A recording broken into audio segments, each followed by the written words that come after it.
श्रीमन्नारायण नारायण हरि हरि भजमन्नारायण नारायण हरि हरि।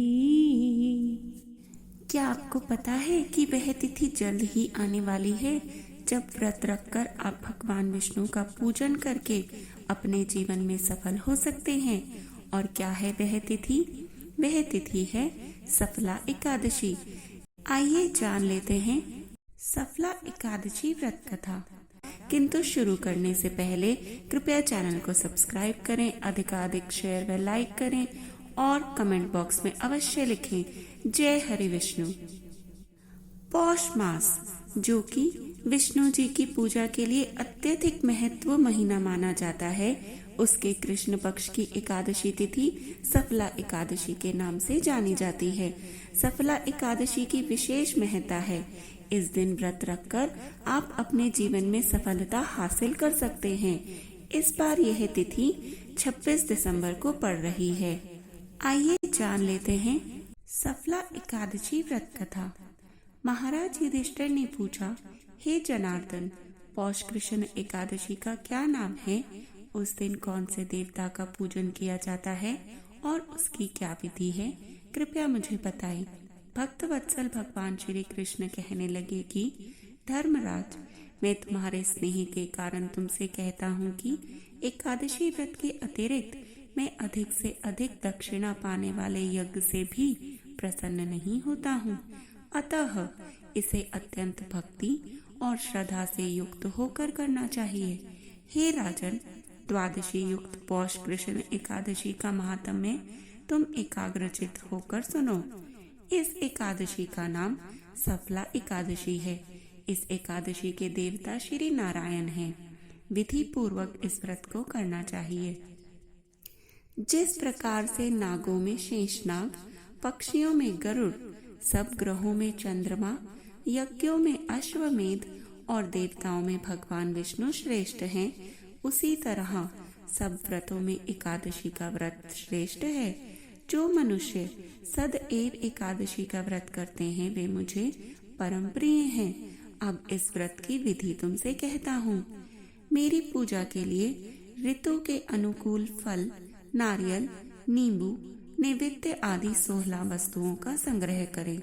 इस सामग्री से मेरी पूजा करने के बाद रात्रि जागरण करें। इस एकादशी के व्रत के समान यज्ञ, तीर्थ, दान, तप तथा कोई दूसरा व्रत नहीं है। 5000 वर्ष तप करने से जो फल मिलता है, उससे भी अधिक सफला एकादशी का व्रत करने से मिलता है। हे राजन, अब आप इस एकादशी की कथा को सुनिए। सफला एकादशी व्रत कथा। चंपावती नगरी में एक महिष्मान नाम का राजा राज्य करता था। उसके 4 पुत्र थे। उन सब में लुम्पक नाम वाला बड़ा राजपुत्र महापापी था। वह पापी सदा पर स्त्री और वैश्यागमन तथा दूसरे बुरे कर्मों में अपने पिता का धन नष्ट किया करता था। सदैव ही देवता, ब्राह्मण व वैष्णवों की निंदा किया करता था। जब राजा को अपने बड़े पुत्र के ऐसे कुकर्मों का पता चला तो उन्होंने उसे अपने राज्य से निकाल दिया और विचार करने लगा कि मैं कहाँ जाऊं और क्या करूं। अंत में उसने चोरी करने का निश्चय कर लिया। दिन में वह वन में रहता और रात को अपने पिता की नगरी में आकर चोरी करता और प्रजा को तंग करने और उन्हें मारने का कुकर्म भी करता। कुछ समय पश्चात सारी नगरी भयभीत हो गई। वह वन में रहकर पशु आदि को मारकर खाने लगा। नागरिक और राज्य के कर्मचारी उसे पकड़ लेते, किंतु राजा का भय से वह उसको उसका राजकुमार जानकर छोड़ देते। वन में एक अति प्राचीन विशाल पीपल का वृक्ष था। लोग उसकी भगवान के समान पूजा करते थे। उसी वृक्ष के नीचे वह महापापी लुम्पक रहा करता था। इस वन को लोग देवताओं की क्रीड़ा स्थली मानते थे।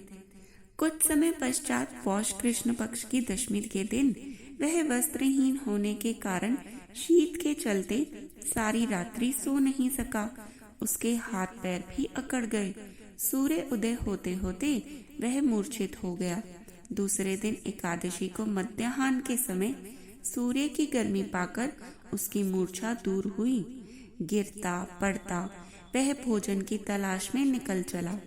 पशुओं को मारने में वह समर्थ नहीं था, अतः पेड़ों के नीचे गिरे हुए फल उठाकर वापस से उसी पीपल वृक्ष के नीचे आ गया। उस समय तक भगवान सूर्य अस्त हो चुके थे। वृक्ष के नीचे फल रखकर कहने लगा, हे भगवान, अब आपके ही अर्पण हैं ये फल, आप ही तृप्त हो जाइए। उस रात्रि को दुख के कारण रात्रि को भी नींद नहीं आई। उसके इस उपवास और जागरण से भगवान अत्यंत प्रसन्न हो गए और उसके सारे पाप नष्ट हो गए। दूसरे दिन प्रातः एक अति सुंदर घोड़ा अनेक सुंदर वस्तुओं से सजा हुआ उसके सामने आकर खड़ा हो गया। उसी समय आकाशवाणी हुई कि हे राजपुत्र, श्री नारायण की कृपा से तेरे सब पाप नष्ट हो गए हैं। अब तू अपने पिता के पास जाकर राज्य प्राप्त कर। ऐसी वाणी सुनकर वह अत्यंत प्रसन्न हुआ और दिव्य वस्त्र धारण करके भगवान आपकी जय हो कहकर अपने पिता के पास गया।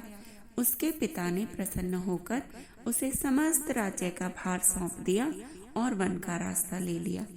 अब लुम्पक शास्त्र अनुसार राज्य करने लगा। उसके स्त्री पुत्र आदि सभी कुटुंब भगवान श्री नारायण के परम भक्त हो गए। वृद्ध होने पर भी वह अपने पुत्र को राज्य का भार सौंपकर वन में तपस्या करने चला गया और अंत समय में वैकुंठ को प्राप्त हुआ। अतः जो मनुष्य इस परम पवित्र सफला एकादशी का व्रत करता है उसे अंत में मुक्ति अवश्य मिलती है। जो नहीं करते वे पूंछ और सींगों से रहित पशुओं के समान हैं। इस सफला एकादशी के महात्म्य को पढ़ने से अथवा श्रवण करने से मनुष्य को अश्वमेध यज्ञ का फल मिलता है। अतः सफला एकादशी का व्रत हर एक मनुष्य को अवश्य करना चाहिए ताकि जाने में अनजाने में उससे हुए सभी पाप कर्म दूर होकर उसे वैकुंठ में स्थान मिले। 5000 वर्ष तप करने से जो फल मिलता है ना, उससे भी अधिक सफला